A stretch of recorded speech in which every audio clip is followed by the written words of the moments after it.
यह कहानी है टिचुना गांव की। उस गांव में पुरानी पगडंडी से जब सूरज की पहली किरणें टकराती तो मिट्टी भी सुनहरी लगने लगती थी। पर उसी मिट्टी में पड़ी गौरी की किस्मत न जाने कब से बारिश का इंतजार कर रही थी। गौरी गांव के छोर में बनी एक छोटी फूटी झोपड़ी में 8 साल के बेटे नंदू के साथ रहती थी।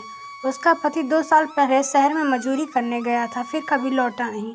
नंद थोड़ा जल्दी उठ कर बेटा, देख सूरज सर पर चढ़ा है और खेत में पानी देखने के लिए भी जाना है। माँ, क्या आज खेत पर पानी आ जाएगा? कल भी खेत पूरा सूखा ही था।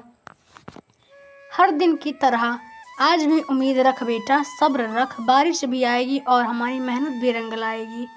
गौरी की जमीन बंजर हो रही थी, लेकिन उसकी आत्मा में अभी भी हरियाली बाकी थी। वह रोज सुबह अपने खेत में सूखे खेत को ऐसे निहारती जैसे माँ अपने सोए हुए बच्चे को देखती कि बस अब वो जगेगा और मुस्कुराएगा। उसी दिन गांव के चौधरी ने अपने फार्म हाउस से लौटते हुए गौरी को देखा। अरे गौरी, क्या फायदा सूखी पड़ी जमीन पर वक्त बर्बाद करने की। आजा, मेरे घर पर काम कर, 3 वक्त की रोटी दूंगा। चौधरी साहब, आपकी रोटी से बेहतर ही मुझे मेरी जमीन की भूख लगती है। यह सूखी है पर मेरी है और मुझे सब्र है, एक दिन यह भी मुस्कुराएगी। चौधरी हंसते हुए वहां से चला जाता है, मगर गौरी के अंदर एक अटूट विश्वास था।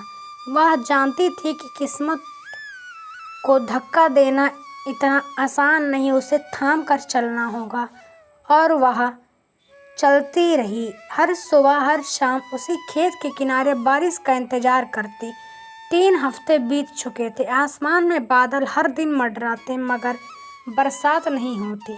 गौरी की जमीन की तरह उसकी आंखें भी अब सूखने लगी थीं, लेकिन हिम्मत वह अब भी बाकी थी। एक दिन सुबह सुबह नंदू दौड़ता हुआ खेत से लौटा। माँ, खेत के कोने पर पानी दिखा मुझे, शायद कोई नली टूटी है। क्या तू सच बोल रहा है बेटा? चल जल्दी चल, देखते हैं। गौरी और नंदू खेत की तरफ दौड़ पड़े। वहां पहुंचकर देखा पड़ोस के किसान श्यामलाल की पानी की पाइप गलती से उसके खेत की तरफ बह रही थी।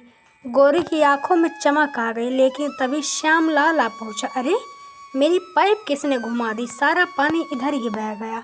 गौरी, तूने क्या किया यह सब? नहीं नहीं भैया, मैंने कुछ नहीं किया। नंदू ने सुबह देखा था तो मुझे बताया।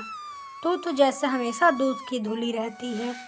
देख लेना, एक बूंद भी ना मिलेगा अब तेरे खेत को। श्यामलाल ने पाइप मोड़ ली, पानी फिर से सूख गया। नंदू की आंखें छलक उठी। माँ, अगर हम भी चोरी कर लेते तो खेत हरा भरा हो जाता। वो तो रोज सबके खेतों में पानी घुमाते हैं। नहीं बेटा, चोरी से जो हरा होता है वो अंदर से सूखा ही रहता है। हमें मेहनत पर यकीन है और सबसे बड़ा सब्र। उस रात गौरी ने अपने बेटे से आंगन में दीपक जलाया। सूखे मौसम के बीच वो एक लो उम्मीद की तरह टिमटिमा रही थी।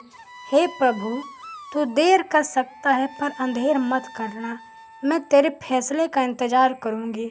गौरी के खेत सूखे थे, चूल्हा अध पका था, दिल उम्मीद से भीगा हुआ था, लेकिन किस्मत का असली इम्तिहान तो अभी शुरू होना था। एक दोपहर जब सूरज आसमान में आग बरसा रहा था, तभी गांव में एक सरकारी घोषणा हुई। सुनो सुनो, सरकार ने सूखे प्रभावित किसानों को बीज और मुफ्त खाद देने का ऐलान किया है। कल पंचायत भवन में फॉर्म भरने जाना है, अनिवार्य है। यह तो भगवान की कृपा है, अगर बीज मिल जाए तो फिर से खेत में जान आ जाएगी। गौरी अगले दिन भोर उठती है और नंदू के साथ पंचायत भवन की ओर चल पड़ती है, लेकिन वहाँ पहले से ही लंबी लाइन लगी थी। कुछ लोग पहले से ही खेल खेलने में जुटे थे। अरे, यह तो चौधरी साहब के भतीजे का नाम है, जिनके पास 3 ट्रैक्टर और बीज है। इनको भी चाहिए? यह तो गलत बात है। जो सच में ज़रूरतमंद है उन्हें ही मिलना चाहिए। तुम्हारा खेत तो बिना पानी का है, बीज लेके क्या करोगी? चलो हटो, आगे बुलाओ। भैया, अगर बीज मिलेगा तो उम्मीद बचेगी। यह मेरा हक है, तुम्हारा हक है, यह सबको हक चाहिए। चलो जाओ, बहुत भीड़ है। गौरी का सब्र डगमगा रहा था, पर उसने लड़ाई नहीं की, बस चुपचाप लौट आई। उस रात नंदू ने माँ को चुपचाप छत की ओर ताकते हुए देखा। माँ, क्या भगवान भी हमें भूल गए हैं? नहीं बेटा, वो बस हमारे इम्तिहान ले रहे हैं। जब बादल गरजते हैं ना तो गिरने से पहले देर लगती है, पर एक बार जब बरसते हैं तो सूखे आंगन भी भीग जाते हैं। उस रात गौरी ने सोने की बहुत कोशिश की, मगर आंखों में नींद की जगह सिर्फ सब्र था। सूखे आकाश के नीचे गौरी की उम्मीदें अब बस सांसों की तरह चल रही थी, धीमी मगर जिंदा। वह नंदू को रोज यही सिखाती, सब्र रखो, वक्त ज़रूर बदलेगा। एक शाम जब आसमान कुछ ज़्यादा ही शांत था, अचानक एक कड़कड़ाती आवाज़ आई। माँ, बिजली चमकी, देखो ना, वो बादल काले नीले हो रहे हैं। हाँ बेटा, अगर यह बादल रूठे नहीं तो आज ज़रूर बरसेंगे। गौरी ने एक बार फिर अपने खेत के किनारे दिया जलाया, जैसे वो उसकी आत्मा थी, टिमटिमाती पर बुझती नहीं। पहली बूंद जमीन पर गिरी, फिर दूसरी, फिर तीसरी, फिर जैसे पूरा आकाश ही छलक पड़ा। माँ, बारिश देखो, हमारे खेत को पानी मिल गया है। भगवान तेरा लाख लाख शुक्रिया, तूने मेरी मेहनत और सब्र की लाज रख ली। उस बरसात में न सिर्फ गौरी का खेत भीगा, बल्कि उसकी आंखें भीग गईं। वो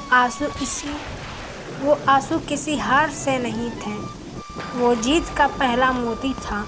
मेरी ज़मीन, तूने मुझे कभी धोखा नहीं दिया, मैं भी तुझे कभी मुंह नहीं मोड़ूंगी।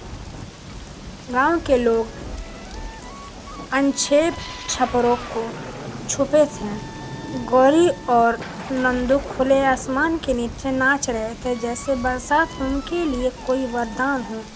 किसी ने ठीक ही कहा है, सब्र और मेहनत हमेशा रंग लाती है। गौरी सब्र करती रही, आज उसके सब्र का फल मिल गया और दोनों खुशी खुशी रहने लगे।